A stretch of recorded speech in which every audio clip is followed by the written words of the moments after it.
Hello mga idol, Happy New Year. So bagong tuig, unta magbag-o pod atong kinabuhi. Basta na lang tay buhaton mga idol. So karon na tay order karon nga ginagmay lang pod. May na lang po ni pang puno-puno ba. Bahala ginagmay basta kanunay. Diha bayan na dato ang insect, basin pa di ay. Pung pa sa mga katiguangan pila bay pads unggoy. Di ba goy? Og ayaw na lang tingog diha kay dili ikaw kung pasabot. Og balik ta diri sa atong asola kay murag ni simang naman ta. So nata diri 5 ka tabda yung order no. Na siya ipakapin usa. Pakapinan natog usa may na lang ba malipay sad ba. Ang atong order di ay kay i-deliver ni karon adto sa Mandawi City. Salamat di ay nimo ma'am sa pag-order o pagsalig diri sa ato. Medyo taod-taod sad mga idol nga watak update sa ato ang Azola. Kay mao lagi na bisita. Pero still dawat gihapon kog mga orders. Wala kita ka edit kay medyo busy sad ba.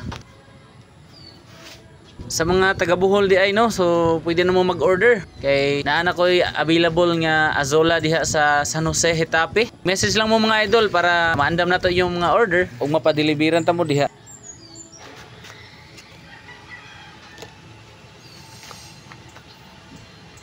Tip day na ko mga idol no sa mga gusto magsugod o sa mga bag-o pa magsugod ani pagbuhi sa Azola. Kung naam gani chlorine ang iyong tubig mga idol, ipundo lang sa siya sa pond at least 3 days para makasingaw ang chlorine. Kay kung butangan na nimo diretso og Azola, ang tubig nga naay chlorine mamatay man na siya. Mao nang kailangan pa nimo siya ipundo at least 3 days. Ug ang ikaduha nga tip mga idol, kung magamit man gani ka og poop sa baka og poop sa kanding, poop sa kabaw, kailangan niagi gid siya pagkauga. Dili pwede tong bag-o lang giutong kay mabuwa ang imuhang tubig ana ug mamatay ang imuhang Azola. Hay, Azola. Og ang ikatulo nga tip, kung magpwesto man gani mo og pond, kailangan dili kay siya mainitan og dili pug kaayo siya malandungan para mas nindot ang tubo sa inyong Azola. Kay kung masobrahan po siya sa init sa adlaw, mahilo ang imong Azola hangtod mamatay. O kung masobraan po siya sa kalandong, dili katubo ang imong Azola og mamatay. Mao nga ang kailangan, balance ang kainit sa adlaw ug ang kalandong. O kung wala man gani mo ipesto nga malandungan na inyong Azola pond, pwede ra mo mogamit og sunshade net para ma-minimize ang adlaw nga moigo sa inyong Azola para maingon ani ang resulta. Dili pa kayo siya dagko tungod kay maana mga atong Azola.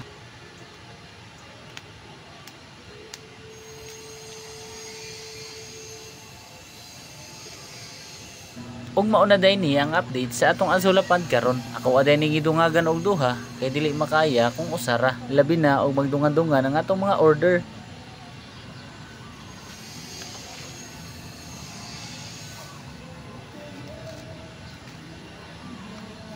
Ug mao lang sa tuha kay murag taas-taas na jud akong mga pangyaw-yaw diri ba.